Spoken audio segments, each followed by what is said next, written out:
Om Satchidanandarubhaya Vishwotpathyadihedave Tabatra Vinashaya Shri Krishnaya Namam. I bow to Lord Krishna, who takes away the threefold agonies of human existence. Now, yesterday we stopped at the the story of Devahuti and husband Kadma Prajapati. He prayed for a wife. He did tapas to Vishnu himself for a wife, and Vishnu brought this wife to him. She was the daughter of the Manu, Swayambhu Manu. So then, as I told you, they lived for many years, and she served him faithfully. And at last, when he was desirous of leaving her and going away, she begged him. She said, "You promised my father that before you leave, you would give me a son." So then he looked at her, and she was looking pretty bedraggled, and they hardly had. She was living a pure and ascetic life, no embellishments at all. So as I told you, he made her bathe in this Bindusaras.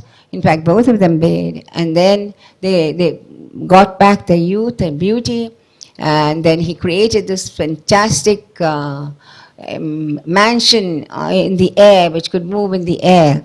Because of his yogic powers, he could use yogic powers in order to create anything he wished, because the world itself is the creation of the mind. So if he had such power, yogic powers, that if he wanted to create something really fantastic like a city in the sky, he was able to do so. If you can make a city in the earth, why not in a city in the sky?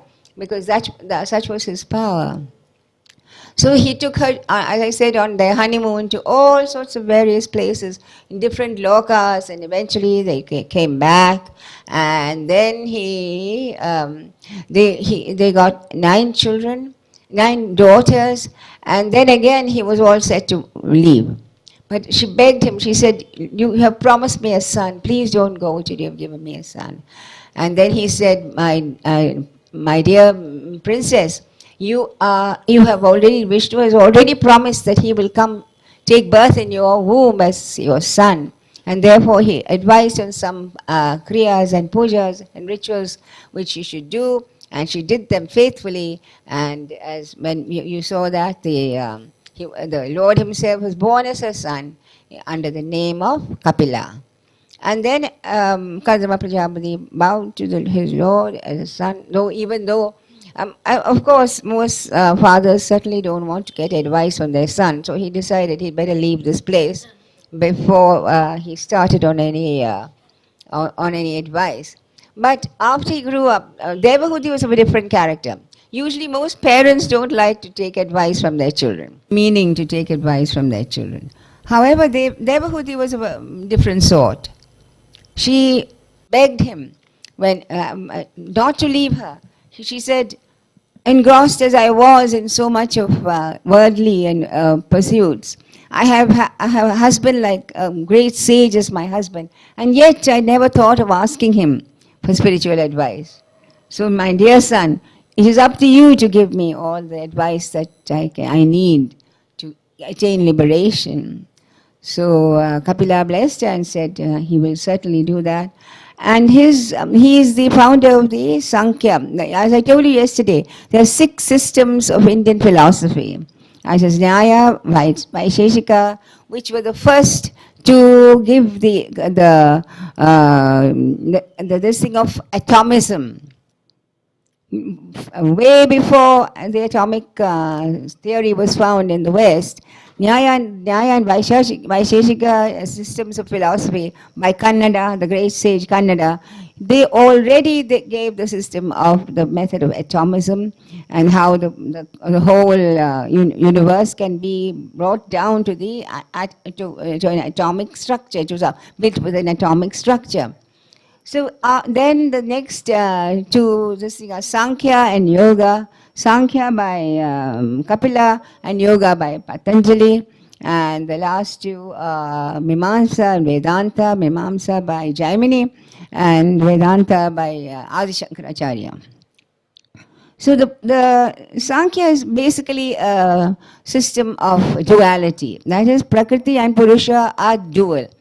As we all are familiar with the Vedantic theory that everything is one, everything comes from just one source. But here he says that Prakriti and Purusha are different, but they are eternal. They're co-eternal, coexistent with each other. By Prakriti here, what he means is the primordial matter from which everything comes. That is ever there, he says. And Purusha is the principle, eternal principle, supreme principle, which is totally non-active. In Prakriti, Prakriti is like, Prakriti is the sort of a enzyme, what do you call it, which makes everything work. She's the active principle in this dualistic philosophy. And when Devahudi asks him, tell me, how can I get out of this round of, births and deaths and so on, which everybody has to go through. In a nutshell, his first advice was in a nutshell that, mother, please realize that mind alone, in the human being, mind alone is the cause of both bondage and liberation. Mana eva manushyanam karanam bandha mokshayoho. Mind alone is the cause of both bondage and liberation. That mind which attaches itself to the objective world, that automatically gets bound. And that mind which attaches itself to that supreme principle, that itself, that is the cause of its liberation. So it's just an attitude, that way we can control the mind and make it attached, whatever the mind is attached to, that it will cling to that. And that itself will lead to either its bondage or its liberation. We all know when we are highly attached to something or somebody, or when a child or some... please switch off all telephones, cell phones. So whenever, we all know how attachments is like, we say it's like a,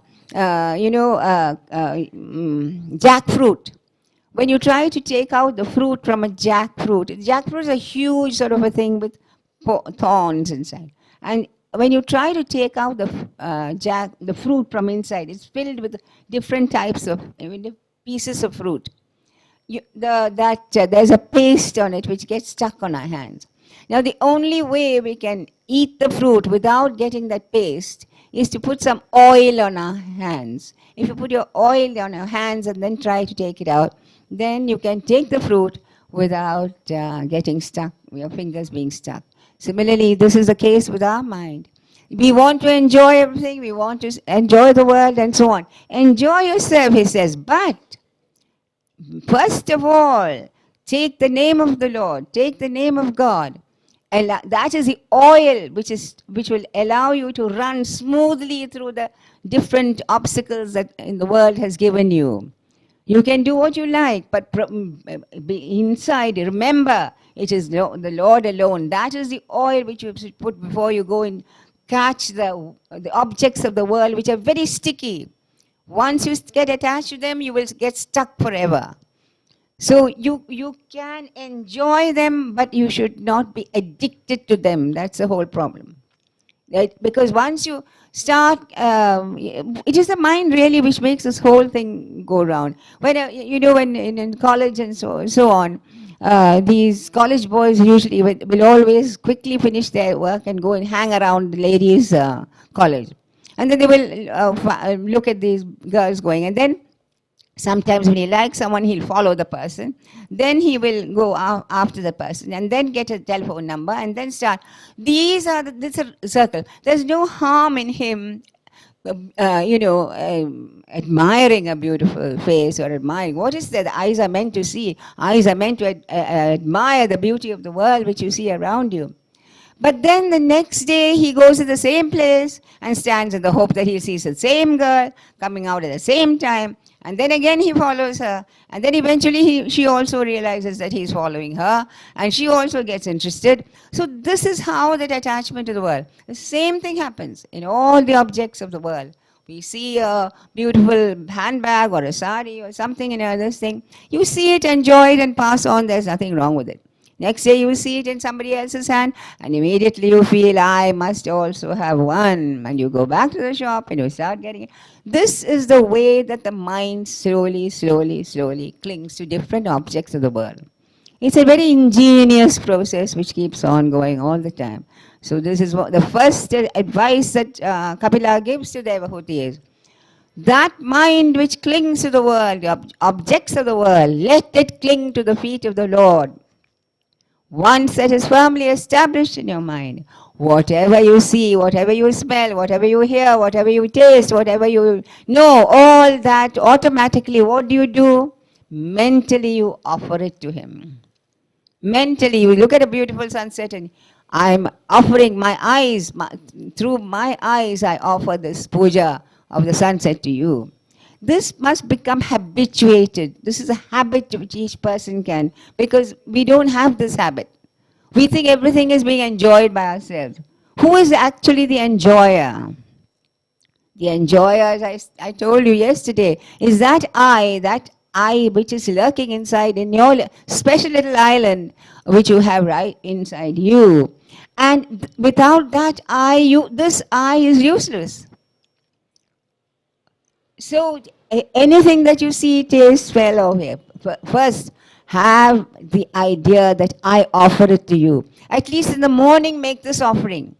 Morning, even though you may not remember to do it every time. In the morning, as soon as you your prayers, Lord, if or everything that I see, taste, smell, or feel, or touch, I offer it to you. Please take this offering now itself, because I may forget during the course of the day, I may forget to keep on offering each little thing to you. So make that offering in the morning itself.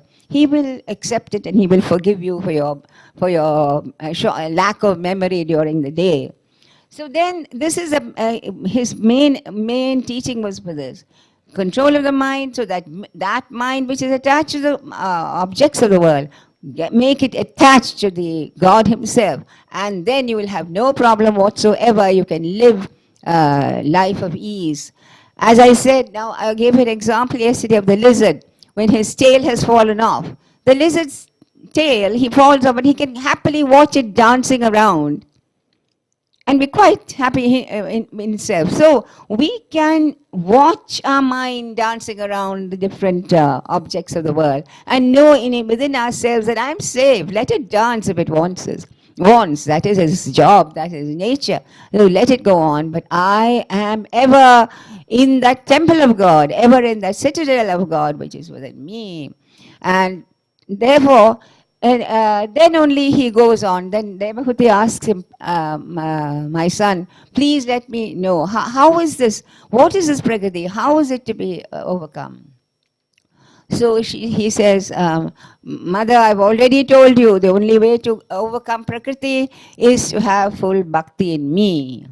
Once you have, otherwise the Prakriti is Maya, and it is Maya which attaches, which pulls us to it. Therefore, it is my Maya, it is my power of enticement. But remember that, it is my Maya. If you remember that, all these things which are enticing you there, where does this enticement come? Where is this source of beauty and joy and bliss? It is him alone. If you have that understanding, then you can enjoy that thing without any problem at all.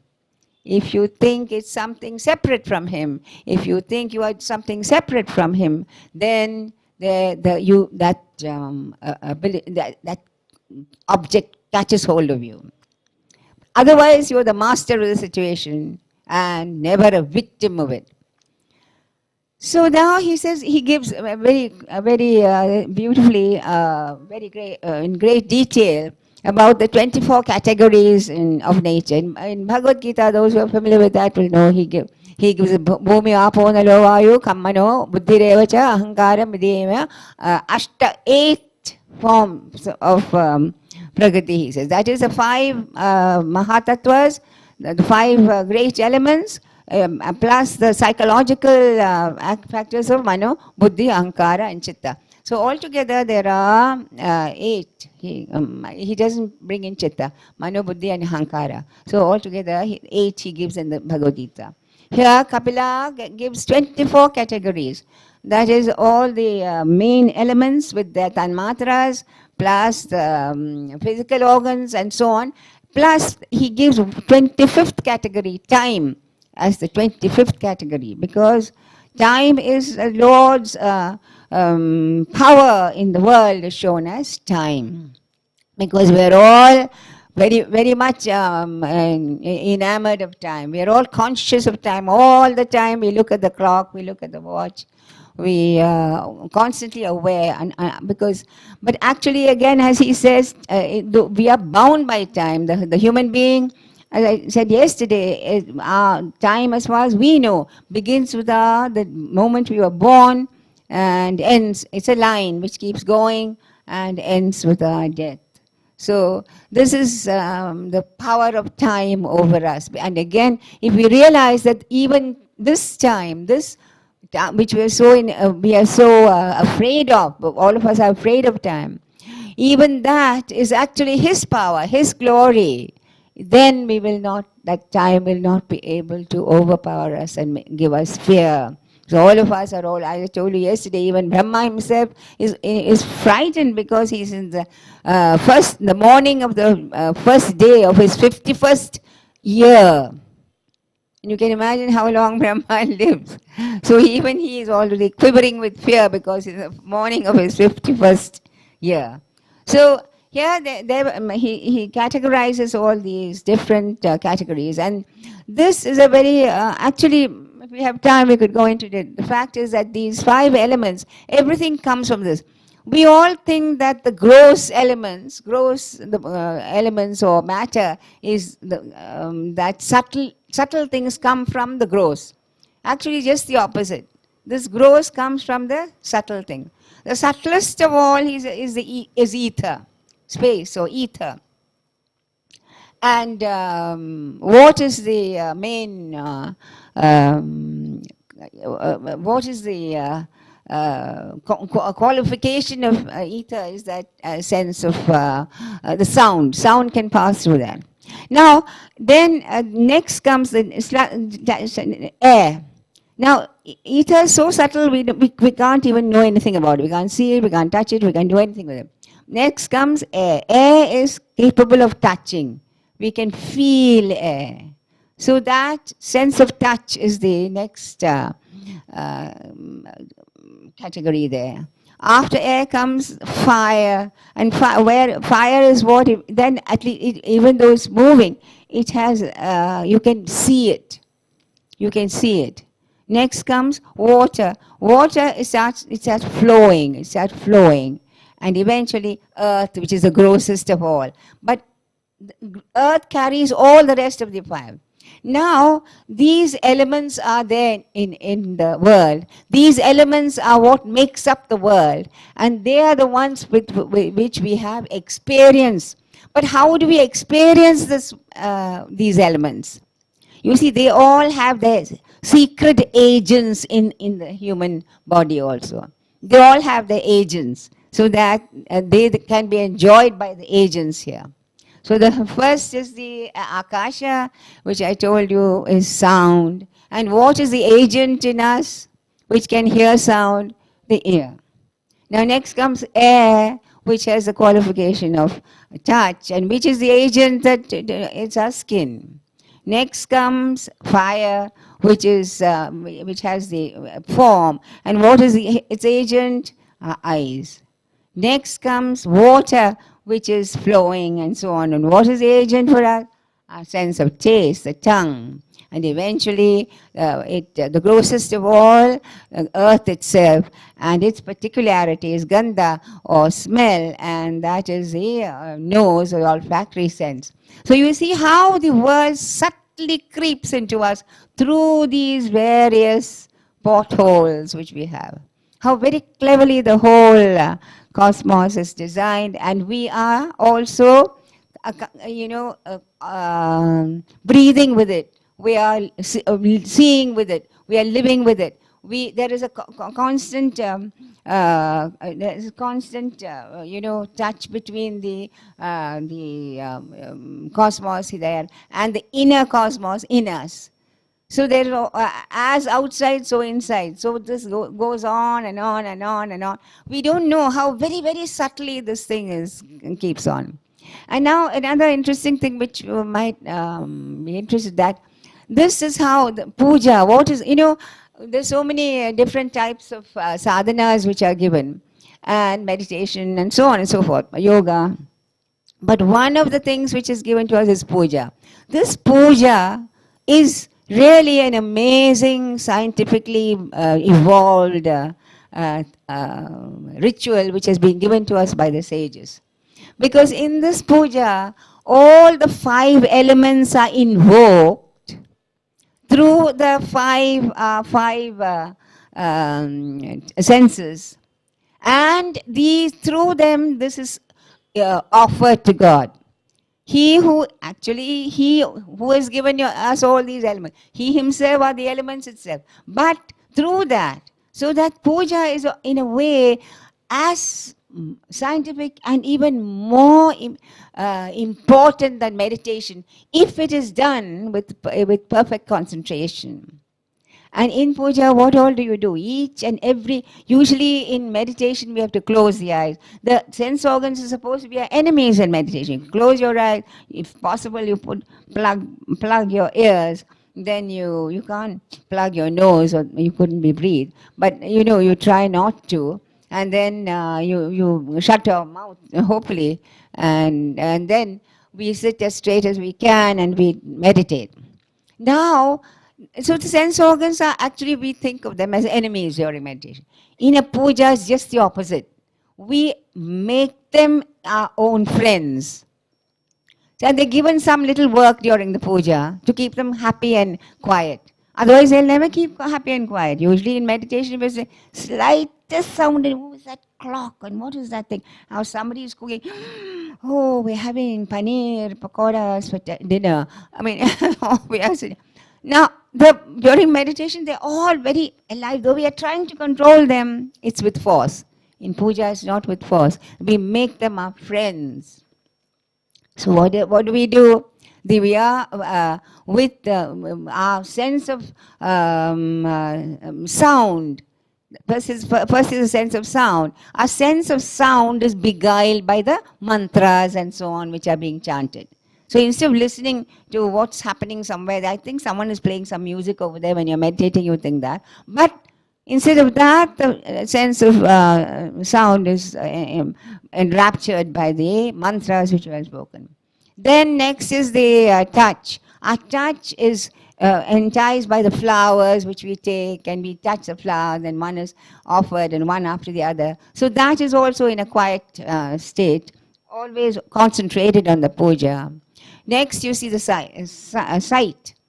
The sight, of course, you make the altar as beautiful as you can. And everywhere your eyes turn, there's beauty there, there's an idol there, there's something there. And so the eyes are also very happy looking at only spiritual things.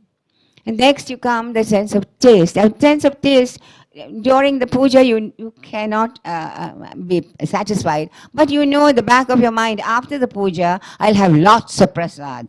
So the sense of taste was told you, keep quiet now, I will give you nice, tasty prasad after the puja is over. So that is this thing. Then, of course, the sense of smell. That is why we put agarbattis and stuff like that, so on, which are being waved around, and that camphor. And that is what is... So the puja is a highly scientific method of concentrating the whole thing without problem, without difficulty. Instead of closing the eyes and shutting ears and so on and so forth. During puja, if the mind is concentrated on that, all the sense organs are also becoming start helping the mind. All the sense organs are fully occupied in spiritual activities. So they don't wander about. You don't have to control them with great force. And thus you'll find that a puja well done is a truly remarkable way of concentrating the mind. So he describes these different categories and the different.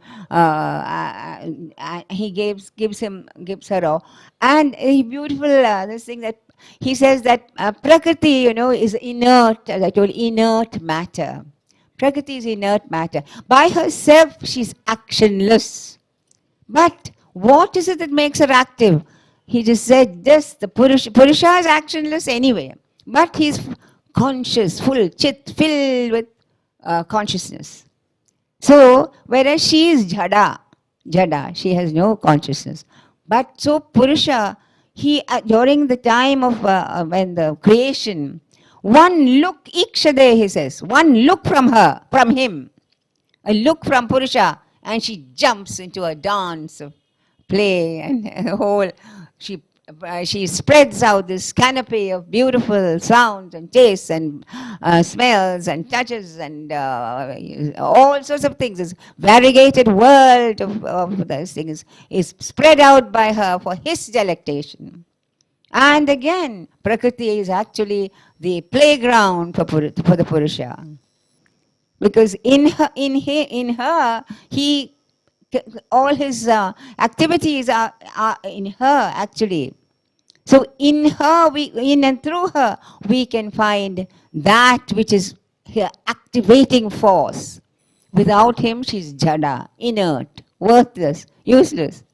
But with just one glance from him is enough. She shudders into life, and she creates this fantastic world of beauty and culture which we are enjoying now. So this is I'm only putting it more poetically, but this is his full explanation of Prakriti is like this. So then she asks him rather, she says, but what am I to do despite all this which knowing about the categories and so on? I still find it hard to, like all of us, but I still find it hard to control. How do I do this? So again, he tells mother, he says, you don't have to worry. All bhakti alone at my feet. Above all these is bhakti or devotion to my feet. If you have that, I myself will take you over the snares and wiles of Prakriti. Just like in the Gita, Bhagavan says, Kauteya pratijanihi name bhakta pranashyati. If you have bhakti to my feet, O son of Kunti, I assure you that you will never have a fall. Similarly, Kapila tells with great love to his mother, don't worry, O mother, I will myself carry you through this maya of snare of Prakriti if you have bhakti at my feet. So then she's satisfied, she's happy, but then again she asks him, now what is how is it that this jiva, tell me more about how this jiva is, how it comes into this thing and so on.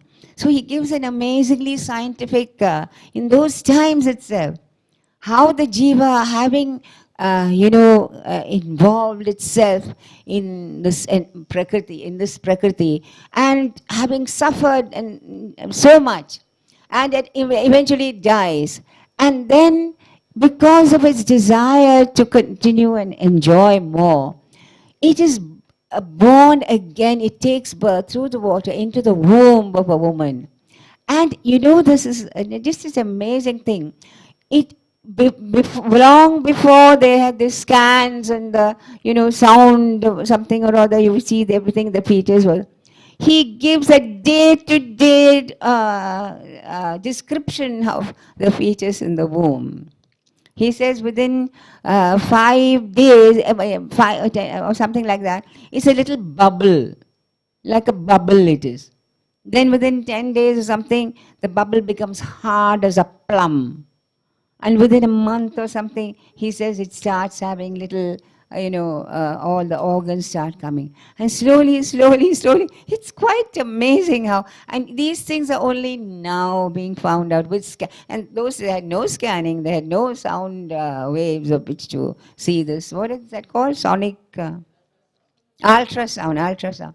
Nothing of the sort. Everything was in their mind only. If they had ultrasound in their mind, everything they knew was in their mind because they had full control of the mind.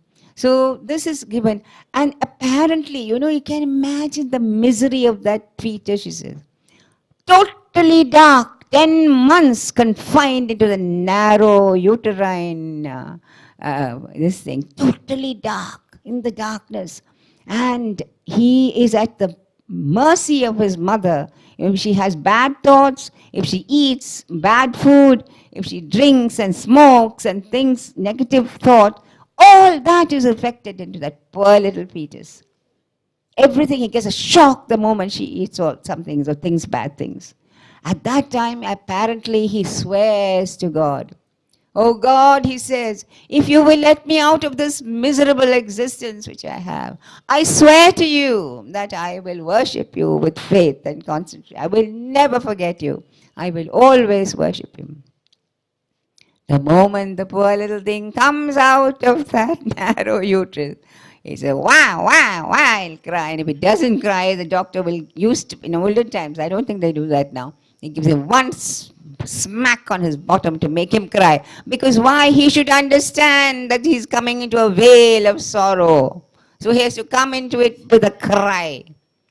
He cannot. The only person we know who is Zarathustra, apparently, was the only one who laughed when he came out of the uterus.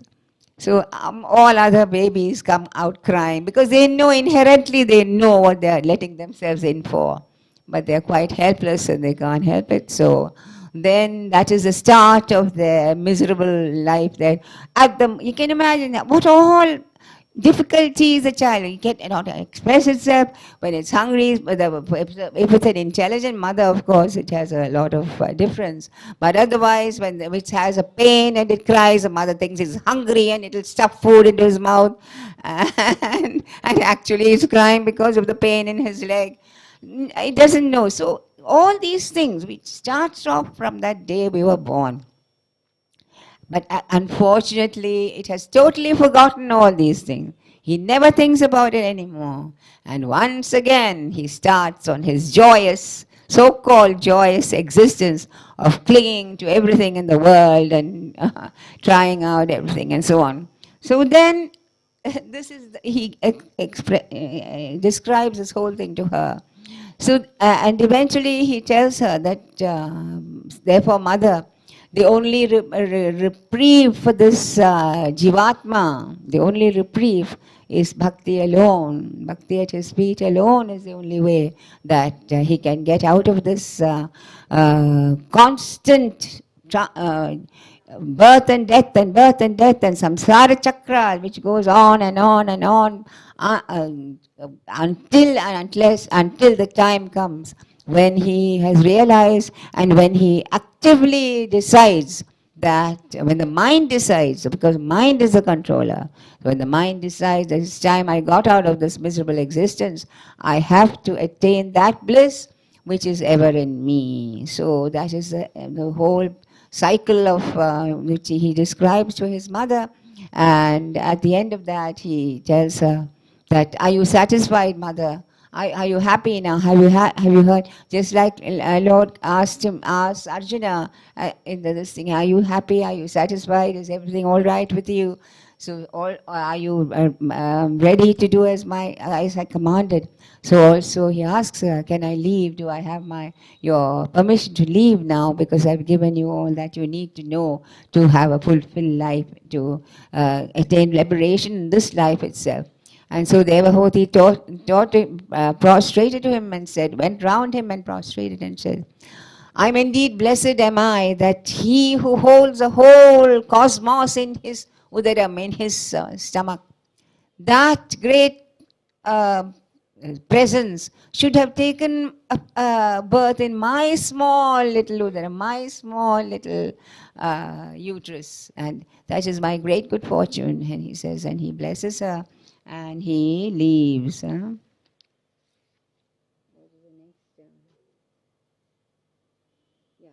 Then we go to, actually we have not read that as yet, but we can either stop here and go on to after, come back at 9 o'clock. Or I can go on for, I have been given another 15 minutes, but maybe we could stop here and come back at, that would be better, because now we are going into another story of when Daksha Yaga. We are going into the Daksha Yaga because that will describe the story of another of the daughters of Swayambhu Manu. We've already taken one of the daughters, Devahuti's story has been said. Next we go to another daughter who marries Daksha Prajapati, and then the great story of the Daksha Yaga. Okay, so I think that is better. We'll stop now and come back at 9:05. Okay. ॐ सर्वेषां स्वस्तिर्भवतु, सर्वेषां शान्तिर्भवतु, सर्वेषां पूर्णं भवतु, सर्वेषां मङ्गलं भवतु, सर्वे भवन्तु सुखिनः, सर्वे सन्तु निरामया, सर्वे भद्राणि पश्यन्तु, मा कश्चित् दुःखभाग् भवेत्। ॐ शान्ति शान्ति शान्तिः। हरि ओम्। So actually, Kapila tells his mother, at the end he tells him, look, I've told you all about puja and how your murti should be looked at and so on and so forth. But one thing I will tell you for sure, the best puja is worship of all the creatures in this thing. If you give a bit of food to a cat, a dog, or a cow, or a crow, or something, that is the biggest worship you can do for me. And if a person who goes to 100 temples and worships so many idols and so on, disregards me living in the heart of every creature, including a mosquito, then you be careful, you will not be worshipping me. That is the main thing, worship of all creatures, as I said. In fact, Hinduism says, in the morning, before you have your own, sit down to your own cup of coffee or tea, you should feed some creature. I know you all live in 26 and 56 flats above the ground and it's all rather difficult, but still, if you go to a park or something, and even there you're forbidden, no, don't feed the ducks, it's written on some parks in the thing. So, whatever you can, if you can possibly feed some small creature sometime or other. Here, there are people who even leave sugar outside their house, not inside the house, outside the house for ants to come and eat. So here we flick them with this thing, any cockroach and scream.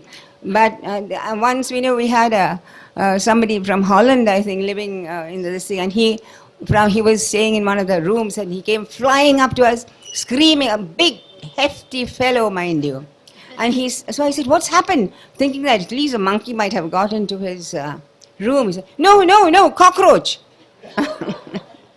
So I said, cockroach? You are so frightened of a cockroach? After all, it's only a cockroach, small little thing. And so he said, no. So I said, don't you have cockroaches in your country? He said, if we had, we'd call the police. So that is a kind of, extra clean, hygienic, situations which you all come. But Hinduism encourages that, not that you should encourage vermin into your house, but the fact is that he says, worship of me can be done even without flowers or anything. You can worship me by feeding a hungry cat, comes mewing at your door in the morning. Are you going to chase him out and not give him even a little morsel? Because you have no time. That's what we normally do. So we should try. That's his last word on puja is that. That is the best puja, he says. So next we come to, all this progeny and all their daughters and how many sons-in-law. You remember Kardama had told Devahuti that now I have given you these daughters and one son, and you can do what you like with them. I've had enough of them. And he washes his hands of them and he leaves. So, and luckily for Devahuti, her 9 daughters were married by 9 great sages. Her father helped a bit, I think. So he sent these sages to her, and they all married very, very well.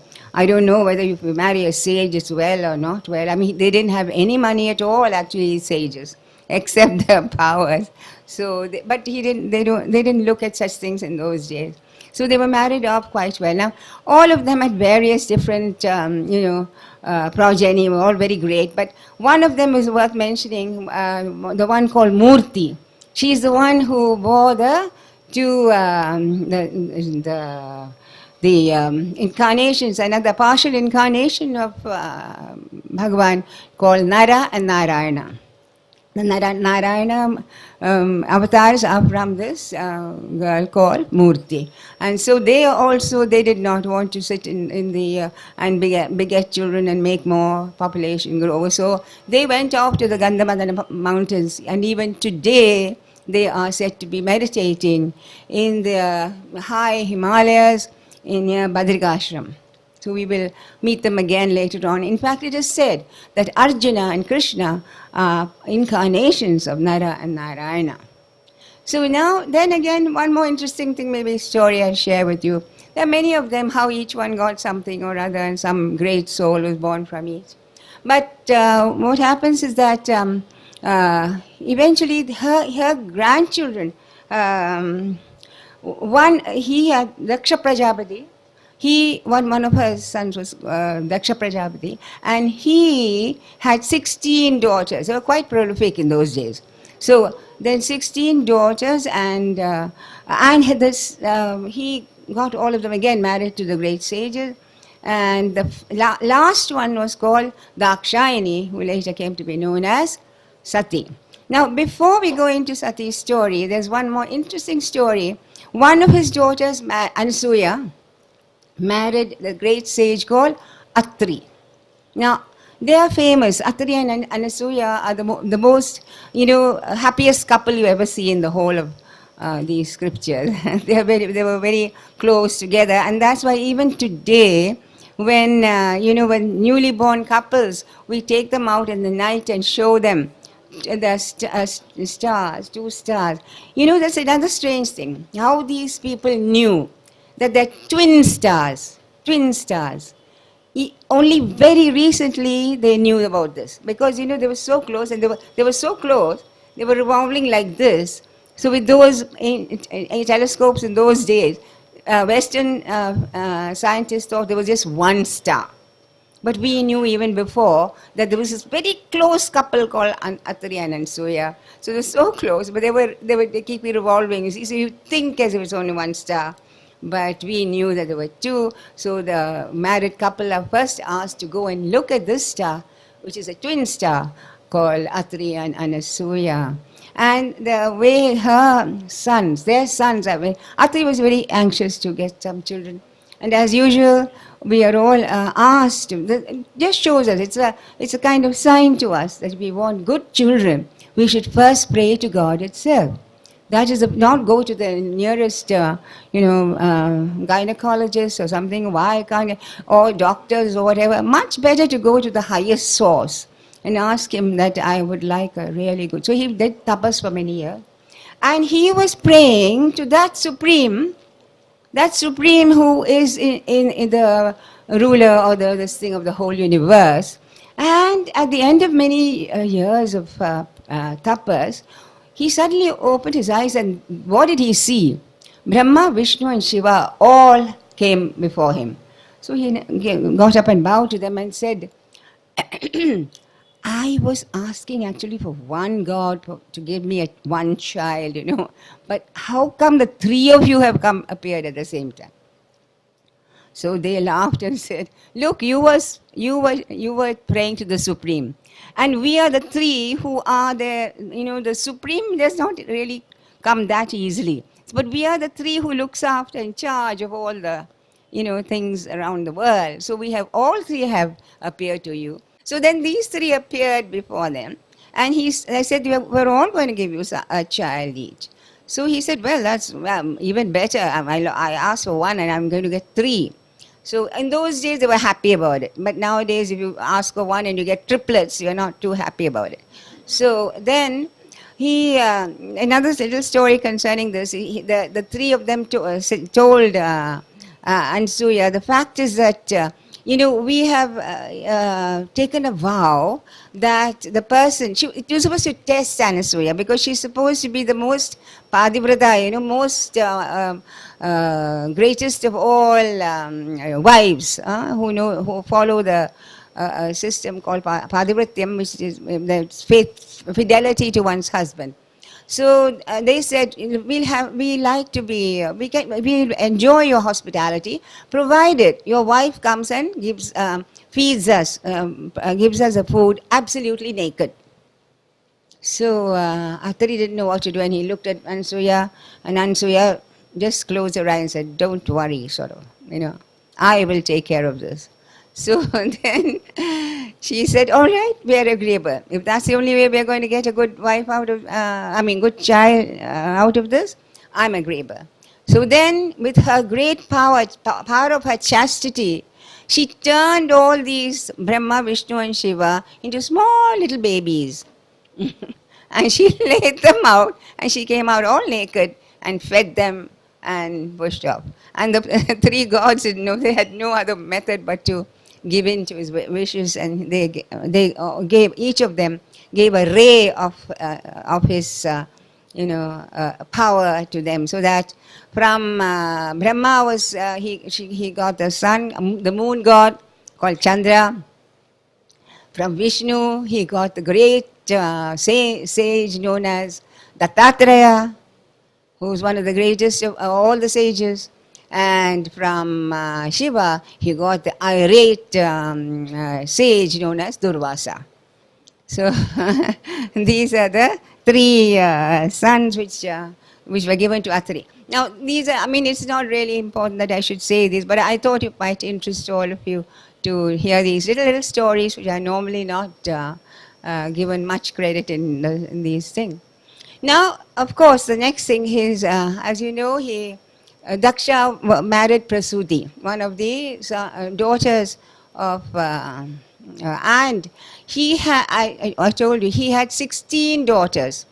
16 daughters, out of which the last one was Dakshayani or Sati. And the 16 daughters are, as usual, given to many, many sages. Luckily, there are lots of sages then. Now, you can't even find one real sage, even if you go around searching for the whole of it. Somebody, when they were coming here from States, he wrote to me and said, I'm very anxious. I'm going to come to Rishikesh. I'm very anxious to meet some really great sages. You can please direct them to them. So I never replied to that, of course. So then he gave them to sages, and Dakshayani or Sati he gave to Lord Shiva, because she had been practicing tapas for quite some time to get Shiva as her husband. So now they have not yet read that particular of the Daksha Yaga, but I think since we have time, I will grab whatever little time I have and continue with the rest even before it has been read. So now we have coming into something great called Daksha Yaga. Now this Daksha Yaga is actually mentioned in all the Puranas. So obviously there must have been something very important which took place at that time. And Daksha was a great Prajapati. And where his yaga was supposed to have been held at Kankal, near Haridwar. Haridwar is the seat of most of all these things which are going on in here. And Kankal, I don't know whether you'll get time to go there. The Daksha Prajapati, Shiva, there is known as Daksha Prajapati. That is the actual place where Daksha Yaga is supposed to have taken place. Now, Daksha was a great patriarch, and he was, as usual, when people get power, power corrupts, and absolute power corrupts absolutely. That is the story of poor Daksha, who became so proud of his own status and so on. So one day he had some yaga done by somebody or other. When he went into the yagashala, everybody got up to pay worship to this great Daksha who strode into the yajna as he owned all the three worlds. Now, only two people did not get up. One was Brahma and the other was Shiva. Now, at a pinch, he could forgive Brahma because, after all, he is my father. Never mind, even if he doesn't get up. But he certainly could not forgive Shiva, who was his son-in-law after all. For heaven's sake, if you cannot get some bit of respect from your own son-in-law, who does he think he is? Why does he not get up when I come in here? So he was furious with Shiva. He muttered and muttered, I wish this Shiva is beyond the pale of Vedic society. He indulges in all sorts of low type of behavior. He is clad in that with skulls and snakes and stuff clothing. And 3 eyes, and look at him besmeared with basmam and ashes all over him. I wish, and this monkey-eyed man, this is what he says, and not me, monkey-eyed man, I wish I had not given my darling, beautiful daughter to such a fool like him. He thought, he said all these, and then he decided, this is, I will, next time, I'm going to get even with this man, and I will see that he never gets any... for yagas, they put little offerings to all the gods, especially, of course, the first 3 main gods they will give to Brahma, Vishnu and Shiva. So he said, in future, nobody shall offer any worship to Shiva, and nobody can give any offerings to him in any yaga. So he declared this, and of course, Daksha being a great Prajapati, everybody had nodded wisely, and they said they would not do. So then they were all extremely, they were all angry at all this. The Shiva's Ganas, especially Nandi, was there. And he gave a big lecture on how, Shiva was the personification of all utter renunciation, yet the power to control and so on. And so he gave a big talk about Shiva's great abilities, and he went out of the yaga. Shiva did not say anything. For once, he didn't care. He just didn't bother. Let the dogs bark, but the caravan moves on, was his attitude. So then he had to get even with Shiva, you see. So Daksha next planned a huge yajna, a yaga. As I said, this is, Kankal is a place where he had this. And there he invited every single person, creature, Gandharvas, Chitraradhas, all the other, gods, demigods, actual gods, and great people from the earth and so on. Every single person was given a invitation. And except, of course, Shiva. He deliberately shut out Shiva from this great yajna he was going to have. So then, at the time of the yajna, what was happening? Sati was standing outside, and she saw a number of aerial cars. They had, they didn't have roads, so they had aerial cars instead. So then, they were all going through the air, and she saw her own 15 sisters, all happily going along with their own husbands, all headed for somewhere she knew not what. So she, hailed one of them and said, hey, where are you all going? So they said, don't you know? Haven't you been invited? We are going for our father's great yaga. She said, yes, you're all going for father's yaga and he hasn't invited me or Shiva. So she felt terribly depressed. And she went inside and she was looking so woebegone. Shiva asked, what's happened? He knew all about it. So she said, my father is holding a huge show over there, and we should really be going there also. And so Shiva said, did you get an invitation? She said, no, but who needs an invitation to go to their father's house? Surely I can go without an invitation. Surely I can, we can both go without an invitation.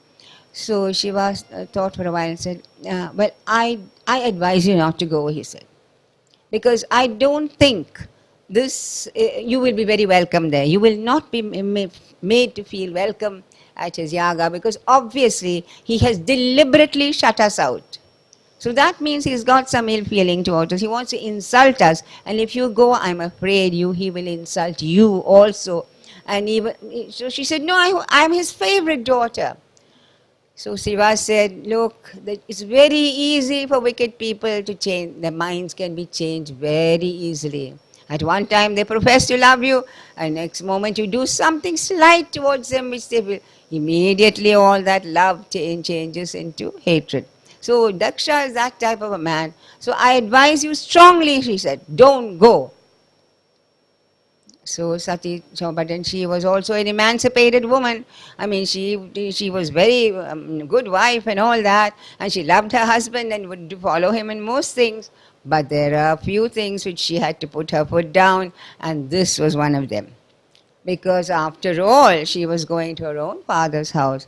So she thought, surely I can go there without surely my father will not insult me. So she told Shiva, I'm afraid, in this case, I have to go against your orders and I'm going. So Shiva thought to himself, if I stop her, if I forbid her to go, if I physically stop her from going, she will die of grief. And he knew, if I let her go also, she will die. But then let her do what she wants, and then at least she has the satisfaction of knowing that she has done what she wanted. But then he took the precaution of sending all his ganas with him, including Nandi was sent also with her, and carrying the little parrot and all her little, paraphernalia of the fan and the mirror and all that. She set out in style, sitting on the bull, and off they went. And at that time, when she reached the Yajnashala, and she went in, and her mother and her sisters came dashing out, and they welcomed her and said, come, come, come. Daksha was sitting there, not by a single glance, or there was no change in his behavior. He totally ignored her, totally. That itself was quite shocking for her, that her beloved father, who professed to love her most amongst all his daughters, he had not even looked at her. He dare not even make eye contact with her. So then she went forward. Then she looked closely to see what was happening, and she realized that nothing had been kept for Shiva alone. Every other god had been honored, but the only one who was not honored was her own husband, Shiva. So that made her really sad. And she denounced her own father. She said, you are doing a yajna for whom? Do you know the soul of yajna is my husband. He is the very soul of yajna. He is the very soul of sacrifice. He is the one who commands every gana and everything in this world. And yet you have dared to pay him such dishonor. Daksha just refused. He said, even to look at her at that. But even before that, when I forgot, at that time apparently, Bhrigu had, when Daksha spoke against Shiva at that time, the first yaga, It is said the Rishi Bhrigu had shaken his beard like this in support of Daksha. And who was that? Pushan or something had showed all his teeth and laughed, ha ha ha ha. So that was that. Then another one who, and various people had supported Daksha at that time. So then when she gave, nobody was there to support her, everybody hung their heads, they didn't support her. And then at last, when she saw that her father was certainly not going to listen to her, she said, well, I cannot return to my husband anymore, because if I hear him call me Dakshayani, I will just die of grief, because that will remind me of you, my father, whom I despise, who has been so cruel to me and my husband. And therefore, I can't live in this form as Dakshayani anymore. I have to give up that form, she said. And she invoked the fire within her, and up she sat in this thing until at last her whole form was burnt to in the yogic fire of this thing. So at that time, the Ganas, of course, ran back to Shiva and reported this thing. So he was furious. He knew, of course, this was going to happen. But even then, as usual, they all like to put up a show of few, because only then the story goes forward. It's all a leela by all of them. So then he took out one of his jadas and struck it down. And a frightful form called Veerabhadra came out of that. Veerabhadra, he was so enormous and huge. And Shiva commanded him to go. That's why he started walking towards the Kankal from the Himalayas, but he was so huge. Every stride he took was about 100 yojanas, you see. So, and all the Ganas flew after him, everybody came after him. And in the yaga, they started seeing very bad, evil portents. The sky became suddenly dark, and thunder and lightning. And there was a huge sound coming from the north. Doom, doom. And big clouds of dust were coming there. And slowly they came forward. They didn't know what was happening. The people in the yajna didn't know what was happening. And eventually it came like a host, like a the loo, the dust storm. It came out like a storm of dust, the whole of them. And they overcame. The whole yajnashala was filled with these ganas and all these weird. And Veerabhadra, what he did, he went towards Bhrigu, who had twirled his moustache and did like, he pulled out his beard, because so that he'll never say such a thing, and threw it in the fire. Then Pushan, who had shown his thing, he knocked out his teeth and then threw it off into the sea.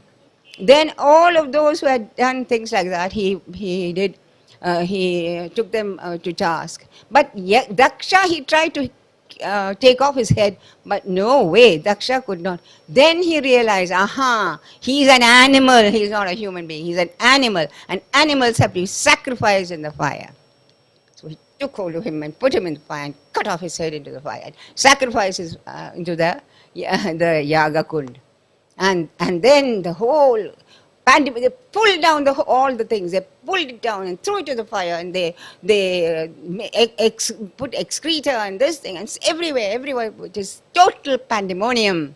That was Shiva's wrath. And the Ganas and Veerabhadra, I forgot, one of the things, Bhaga, one of those fellows called Bhaga, he had rolled his eyes and laughed when Shiva was being. So Veerabhadra plucked out his eyes also and threw it into the fire.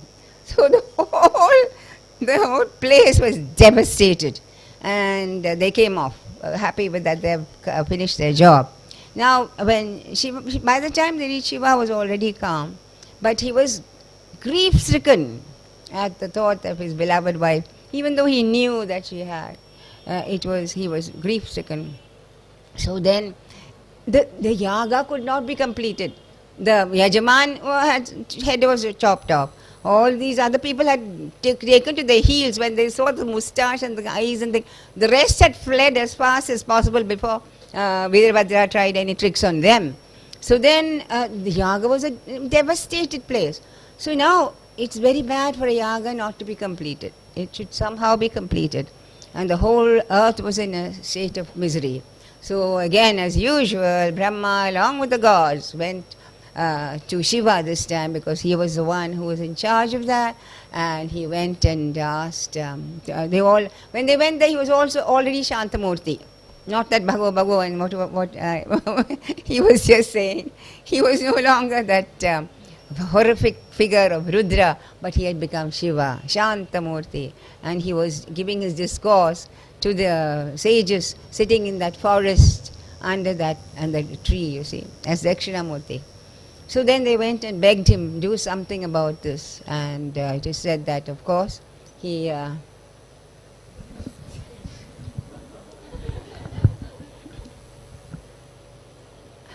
so he went to the yaga, and he ordered them to bring back everything. So somehow or other the Ganas were brought back, and they cleared up the mess that had been made, and everybody, Bhrigu was given a new beard, and Bhaga was given a new eye, and Pushna was given a false set of good teeth, which nowadays you can get a good false teeth. So then he was given that, but then they looked around for the Yajamana, the Daksha. Daksha had no head. Now how to get a false head? It's rather difficult.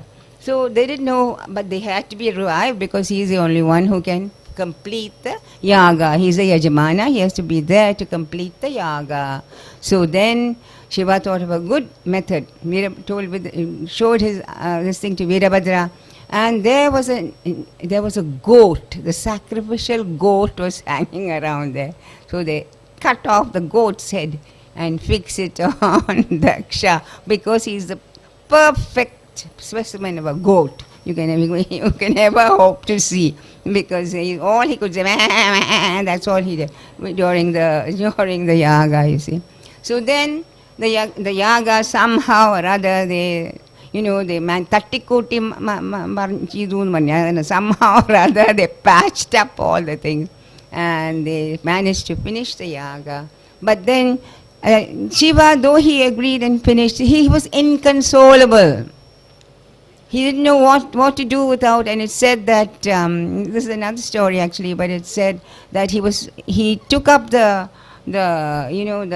calcified or something body of Sati and carried it on his head, and he went through the whole world mourning, and all his ganas going after him, weeping. He didn't know what to do. Their master was in such agony, and the mistress was dead, and all of them weeping and wailing and running after him. So all over the world. So all the worlds were in a state of misery, really, because the agony of Shiva was spreading all over. So then again, as usual, they went to Vishnu and said, please help, do something about this. Unless his grief is stopped somehow or other, the worlds cannot function as they have to function. So it is said that Vishnu goes behind him and cuts off piece after piece of Sati's body. And as wherever they fall, 18 parts are, they're the Shakti Peeds. The Shakti Peeds, which we say now, they're more than 18. I don't know how they increase, but anywhere you go in the Himalayas especially, they will tell you, ye Shakti Peed hai, ye asli Shakti Peed hai. So we have to take it for whichever the asli or nakli. The fact is that all her parts were taken, and these are the Shakti Peeds. They're the storehouses of power. Actually, our village is ruled by one of the Shakti Peeds here. That's Kunjapuri. She overlooks this whole village. And here, normally when you have a marriage or any function, so a portion is given up to her. It's very close, actually. It's only a half an hour's drive. And at the end, if any of you have time or something, maybe you can make a trip there. So that is one of the Shakti Peeds. And there are 3 sisters there. The other 2 are in Haridwar. That is Chandi Mata and Mansa Devi. Mansa Devi and Chandi Devi. So these 3 sisters are called. And they, there's peaks. From that peak, you can see 180 degrees view of the Himalayas. And if you're very, very lucky and the Himalaya Shiva decides to bless you, you can actually see the snow peaks when you go. So these three are the, they stand right out, so they have this glorious view of all the peaks. So this was the Daksha Yaga, where, where eventually it was completed, and Shiva goes back to his this thing, and he goes into seclusion, as it were. And it was much later the story of Sati is born again as the daughter of Himavan, the king of the Himalayas, and she's born as Parvati, and that was another story of the whole in the Shiva Purana, where Parvati marries Shiva. She does tapas to Shiva and eventually marries him. And again, equilibrium of the world, because these three have to be in Brahma, Vishnu, Shiva have to be in equilibrium for the world order to go. If one of them is depressed or one of them is overcast, the world order shifts. So this again happens, and they go to Shakti and begs her again to come as be born again, so that she would marry Shiva, because that was when the Asuras, the great Asuras were, in a state of like Tarakasura was had conquered the heavens, and they were in a very desperate state. And they were told that only the son of Shiva could annihilate Tarakasura. Now, how could the Devas, always such things are given, because something which is impossible. Because they thought to themselves, now Shiva is an ascetic. He's held in the mountain passes. He refuses to see everybody. He won't even look at anybody. And how are we going to get a son through him? So then that is the time they prayed to Shakti, and then Parvati was born from Himavan. And of course that is another story, so we won't go into that story.